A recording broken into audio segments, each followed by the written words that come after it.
everyone, welcome to the channel. My name is Shaneria and this is Talk and Crime. Today we have another reaction video. But before we get started, I want to invite all that's not subscribed to subscribe and join the family. Let's get right into this reaction video because y'all know I don't like the way I be wanting to hear these stories. So let's get started. Hey y'all, so today I'm going to do the story time on how my ex tried to unalive me for a long time. It's been a year and a few months now, and for a long time I let everybody make their own stories. I let everybody tell my story for me, and to be honest, nobody was there but me. So I'm gonna tell my story today, and this is part one. So we gonna start from the beginning. Like, I'm gonna tell y'all the first red flags. So first thing first, I came into the relationship with him out of another relationship. That was my fault, but I felt like this person saved me from my past relationship. Like, he came at a time where I needed him, and it just felt like he was the person for me.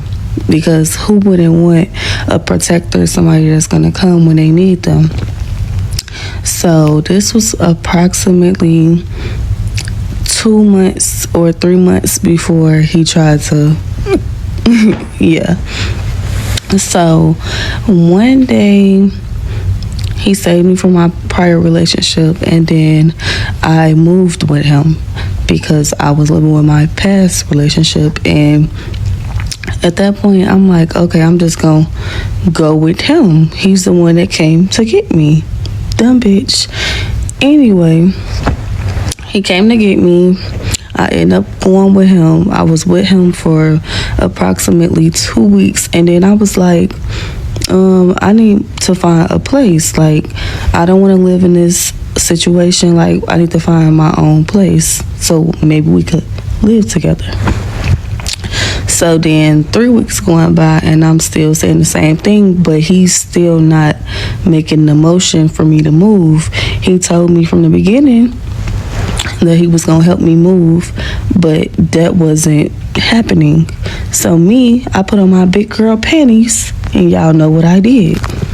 So then I went behind his back, and I started, well, actually, I didn't go behind his back. I was showing him places, but everything that I was showing him, he didn't want to move to. He kept saying, the police hide, it's too much going on over there, da da da da da. So I end up finding a place. I told the landlord, I'm like, I have a child and I have myself, and I'm desperate, like I have to move. So they gave me the place. It was a nice 3-bedroom townhouse, and yeah, I moved in there with nothing.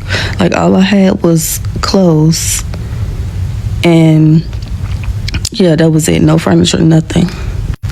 Now, we had got into it real bad. I really can't even go back in time and remember why did we get into it, but we got into it to the point where I wanted to get all my shit.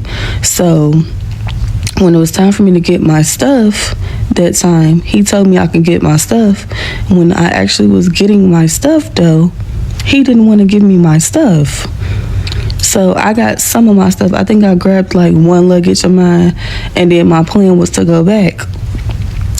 So then when I go back to get the rest of my stuff, he's mad. Like, he wondering where I'm going and stuff.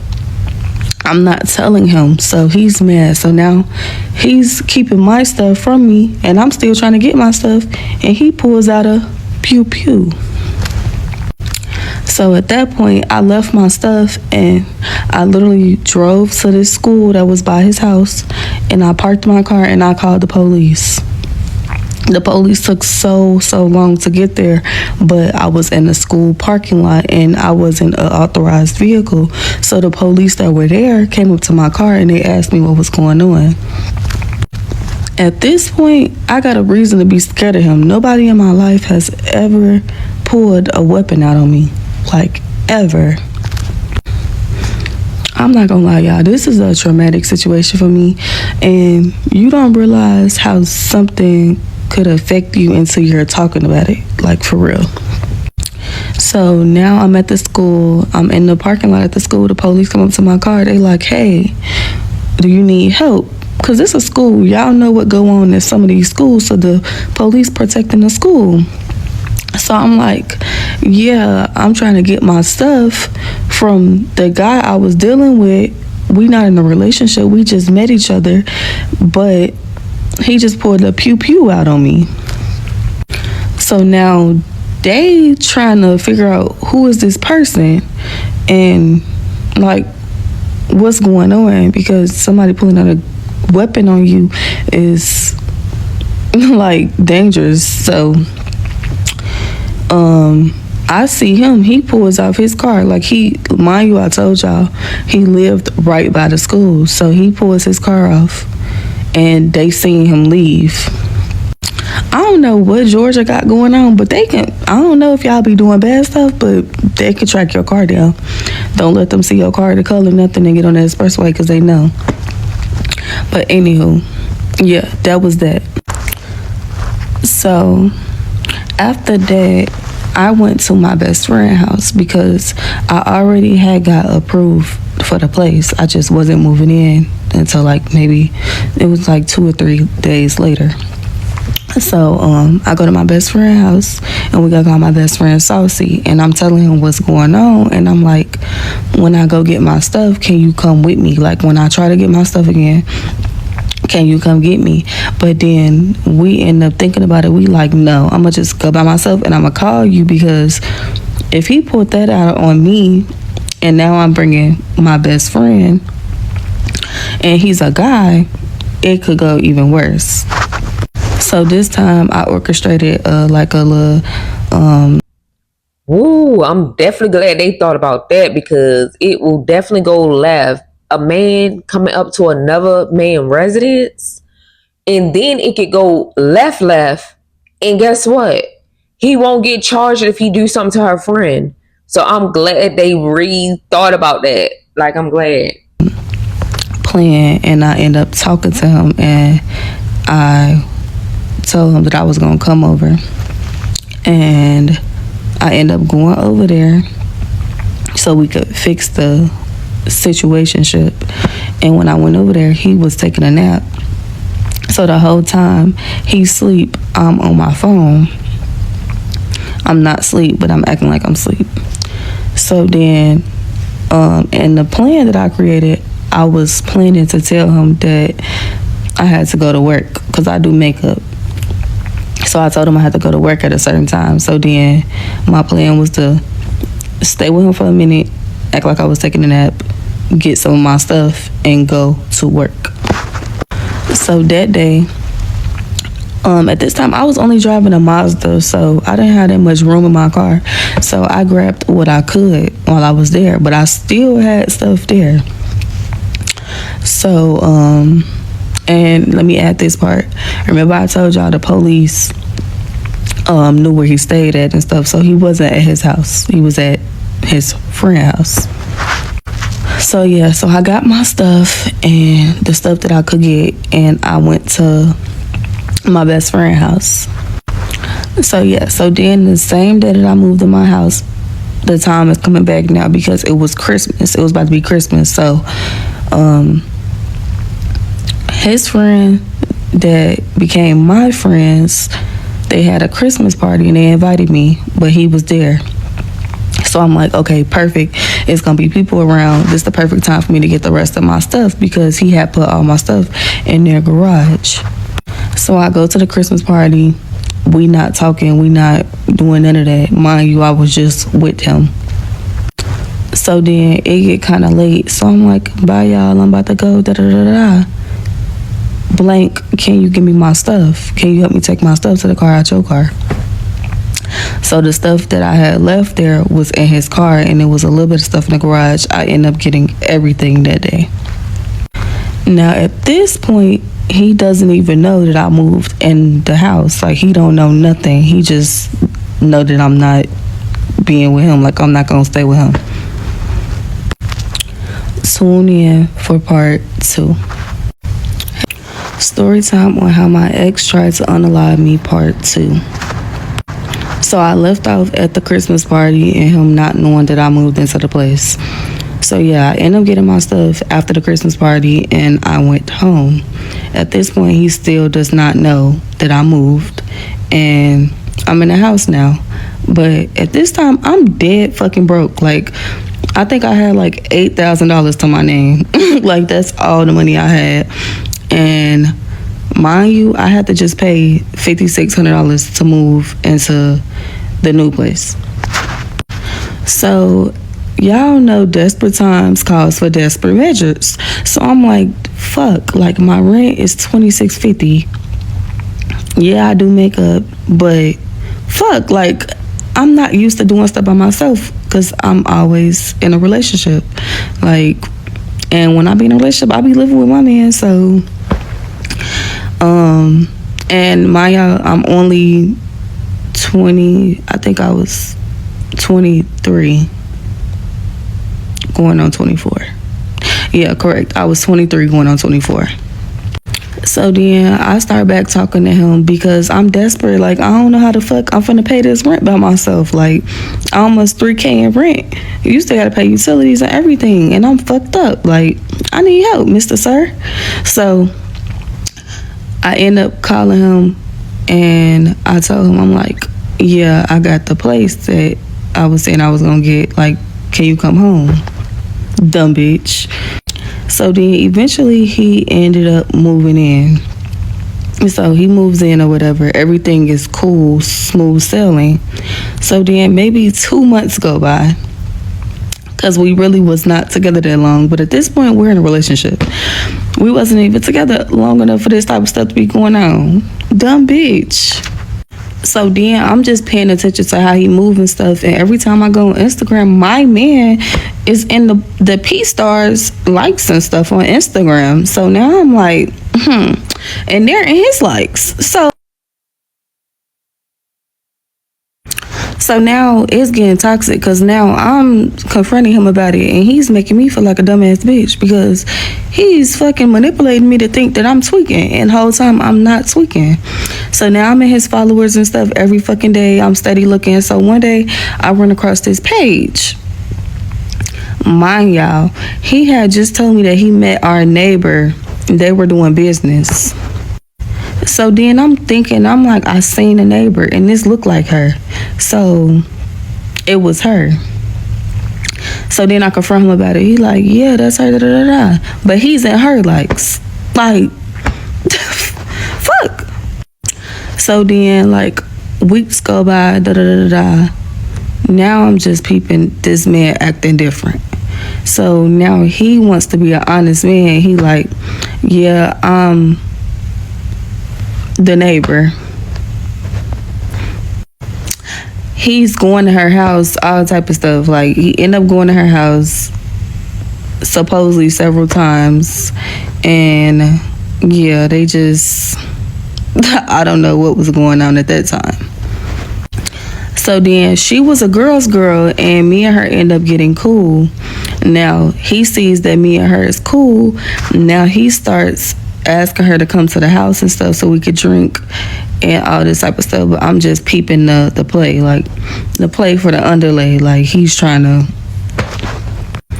Now I'm not with that shit. I'm a fucking Cancer and we love hard. I'm not sharing my man. Like this is not that.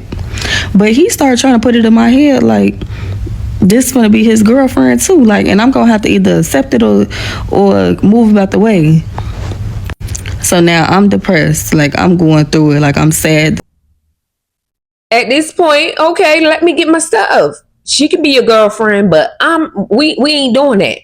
Let me get my stuff. Move out the way. I'm moving out the way. Cause don't be trying to play. Don't be trying to be retarded. And then get the neighbor, like she didn't never see you. Like, how can you talk to a woman? Well, how can you talk to a man or woman and see that they're living with somebody else, y'all fucking neighbors? How you don't know that? How you don't know that he got a girlfriend? How you don't know he living with a girl? Like, how? Like, Come on. Like, this is how bullshit start. This is exactly how stuff start. Like, if you want that type of relationship, go find somebody else. Move out the way. Like, what, girl? Mm-mm. This man telling me to my face, he's sitting me down like, I like her. I don't know what it is, but I like her. And basically, this is what it is. And you either gonna accept it or get the fuck. So now I'm like, I'm a Cancer. Like, we love hard. So at this point, I'm in love. Like, I love this man and I'm hurt. Like, I'm like, okay, you brought me in this situation. You didn't tell me this was the person you were. So anywho, when he started peeping that me and her were getting really close, that's when the problem came. So one day she comes to the house, and because me and her are cool, she's not on that. Mind you, she was never on that. They were doing business. How he told y'all that, he told you that her and him, you know what, or whatever, and was doing business. How can you get cool with girl, you brave. You brave. And he thought because both of y'all became cool, like, yeah, let me push this on her now. Because he was probably mind controlling, abusive, physically and mentally. Like, what? You befriended her and she befriended. Mm-mm. See, he had it all messed up. Never on that. They were doing business, and we girls, like, I know what she was trying to do. She's gonna use you for the business, like, duh. So she's at the house or whatever, and she's like, okay, I'm finna go. Now she leaves. He's mad. He's pissed. I don't know what the fuck he wanted to go on, but he's mad as fuck. So now he's not talking to me. He's not saying a fucking word to me. He's not saying anything to me. He's just mad. He starts to argument with me, and he goes to the other room, and he sleeps in the other room for the night. I'm in my room, but at this point, I'm fucking over it. So I'm listening to him on the phone with one of his friends, and he's talking shit about me. And he's talking good about her, but he's talking shit about me. So I'm like, all right, I'm finna create my fucking exit strategy at this point. Because one thing about me, I could be on you real bad and get the fuck on real easy, real fast. Y'all know, because I did it with the last man. The fuck? But this is the old me, y'all. Let me add that in there.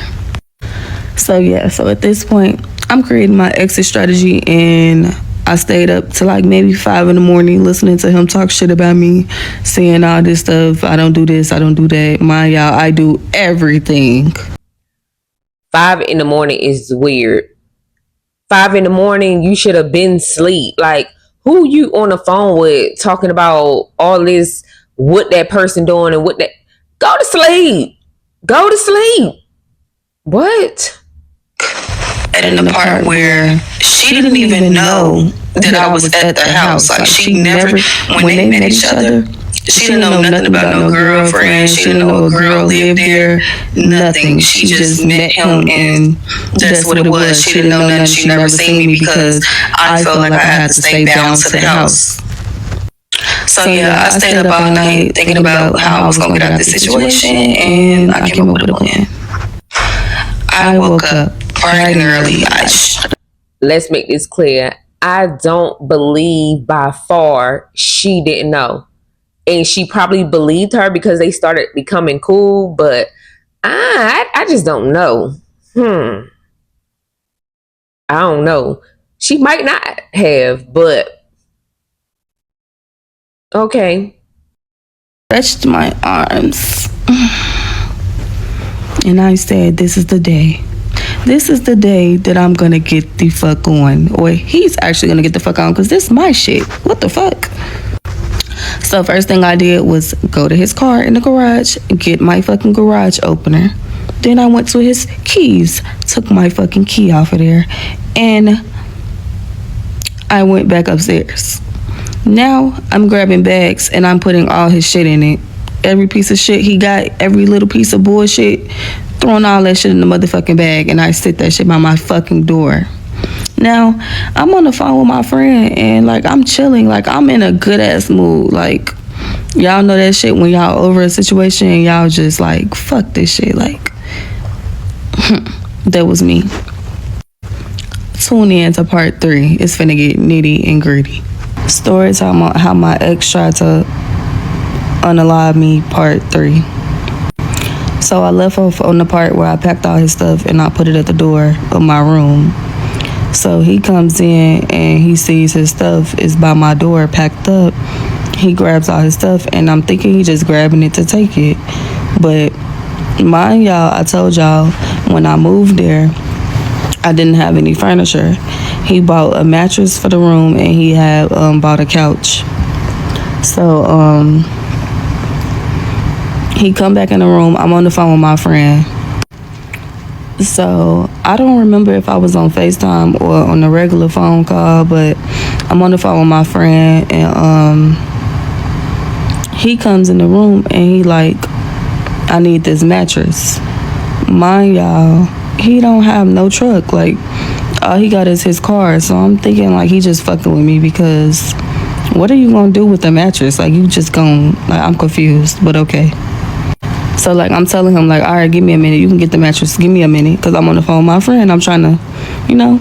So next thing you know, he just started getting really, really aggressive, and I'm like, knowing but not knowing if he gonna put his hands on me because he never put his hands on me before. But something just told me that he was gonna put his hands on me. So next thing you know, he smacks me.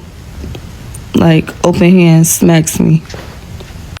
Now I lay back on the bed and I grab my phone and I dial 911, and he just looking at me, and I press call, and when they get on the phone, all I did was give him the address. Once I gave him the address, he said, quote unquote, "Oh bitch, you just called the police on me?" So yeah, so he like, "Oh bitch, you just called the police on me?" Yeah, and we'll redo it again, over and over again. Sure did. And next thing you know, he holds the pew pew up to me, and now he like, "Give me your phone." So when he held the pew pew up to me, I start yelling, "Don't pew me." So the dispatcher heard that, and he hung up my phone and he turned my phone off. So I'm just gonna assume that they heard me say that, because when they arrived, they said that was the reason they came, because they kept calling me back and I wasn't answering the phone. It was going right to voicemail.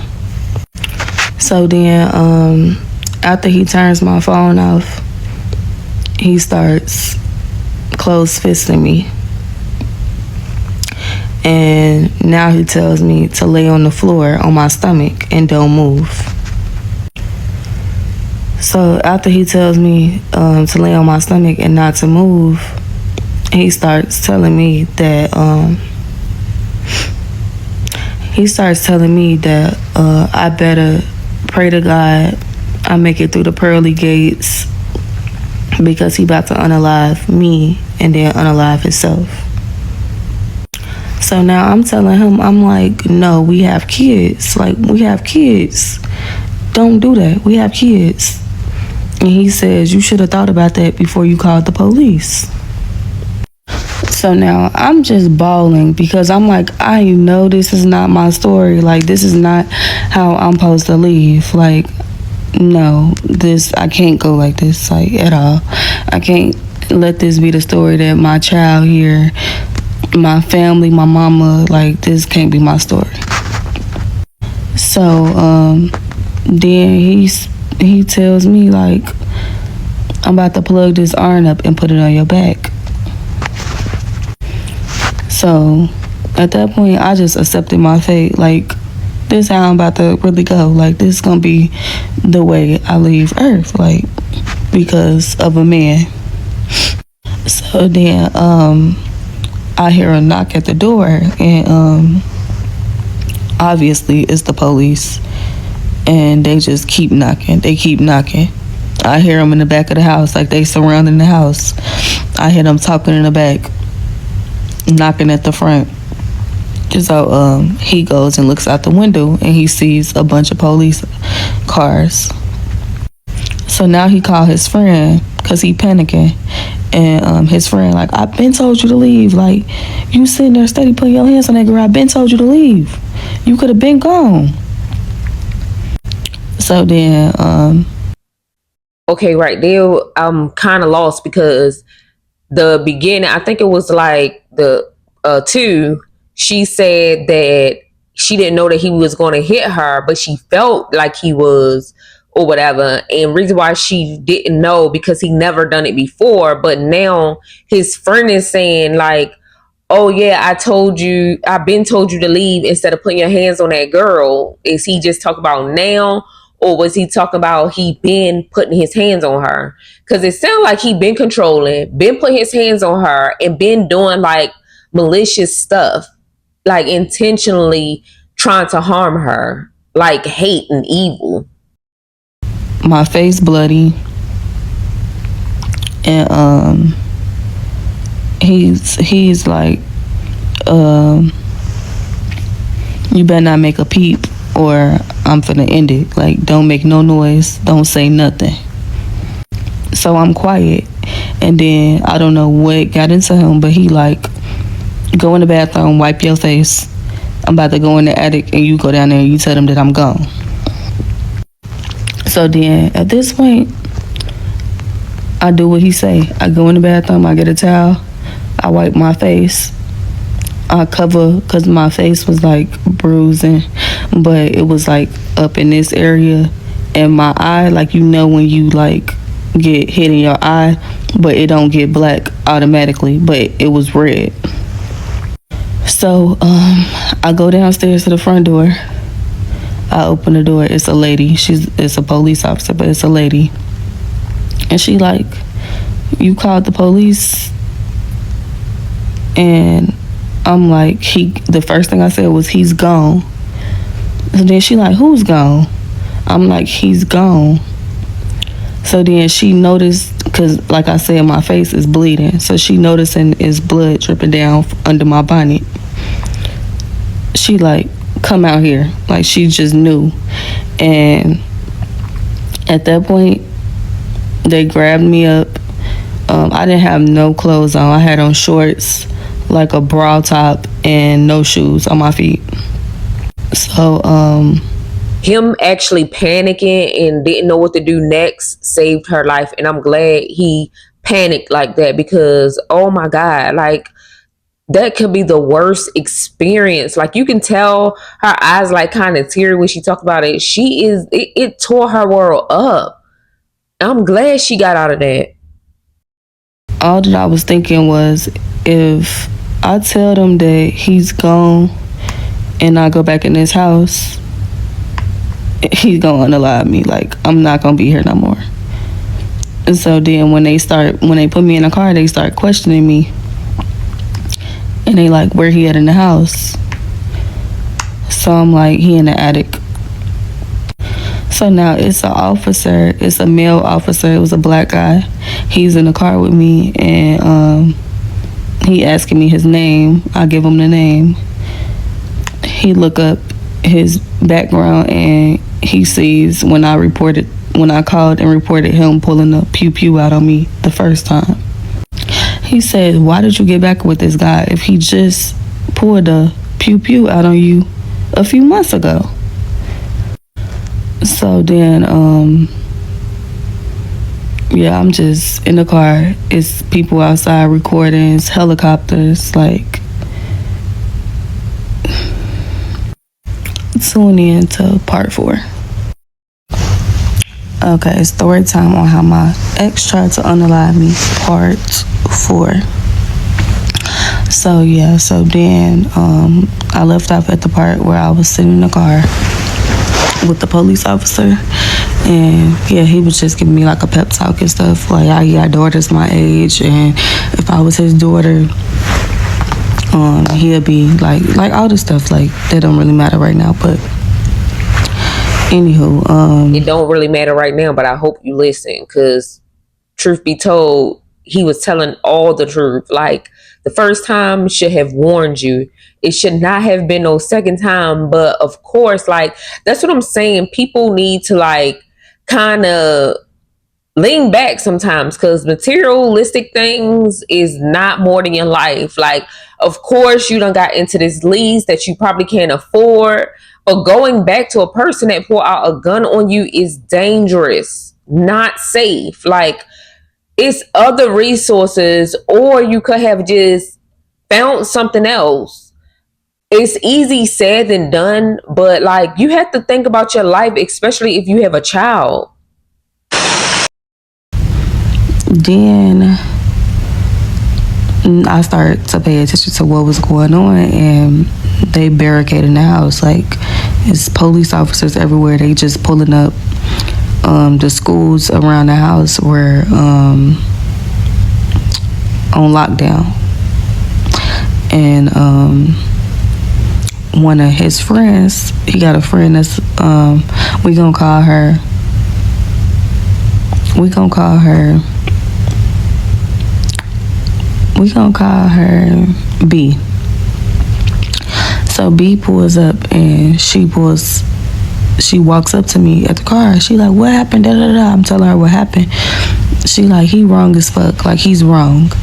And the police officer, the woman that was at the door, she came up to the car and she was like, can somebody call him? Because she asked me, can I call him? I'm like, I don't have my phone. He got my phone. So then B ends up being the one to call him. So then the officer takes the phone and she's basically trying to negotiate so he can come out the house.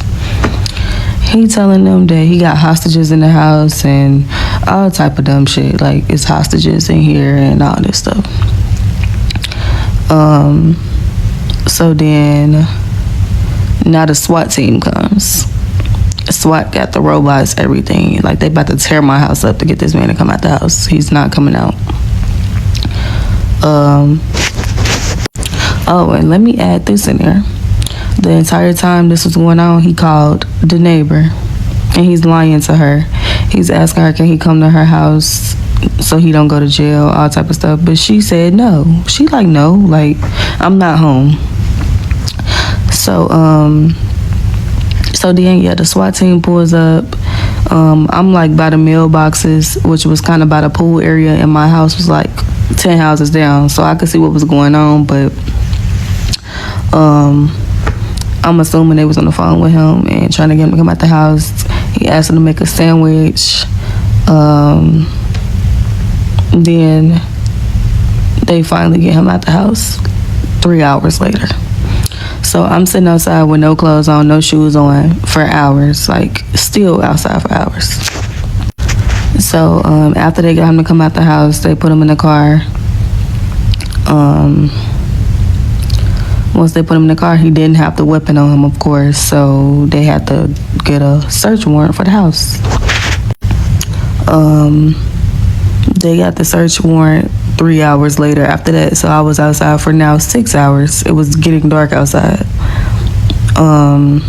At that point, my eye is black. Like, I'm gonna put some pictures in here, but my eye is black, like shut black. So they finally get the search warrant. They looking for the weapon. I guess they found it or whatever, and they let me come back in the house finally.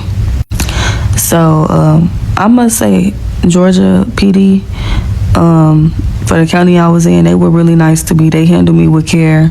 The women were very, very nurturing. They had a woman, like a therapist or whatever, on the phone with me, setting up a time to talk to me for free. Like, it was like they give you like comp therapy after stuff like that. But yeah, I finally get back in the house. At that point, B like, you need to go to the ER. Like, I'm about to take you to the ER. You're not about to go to sleep like this after you just got beat up. Like, you're not going to sleep like this because it could be a possibility you don't wake up. So B takes me to the hospital. We in the ER for like 2 hours. I had a concussion. They were telling me it was a possibility if, like, they was looking at my eye and stuff, and they was saying like, if he would have any more times, I could have went blind in that eye because of the damage to the eye. And then I went home that night. By the end of the night, I would say like not even, probably like 4 hours, my eye was all the way black, like all the way black. I had bruising around my edges, knots on my face.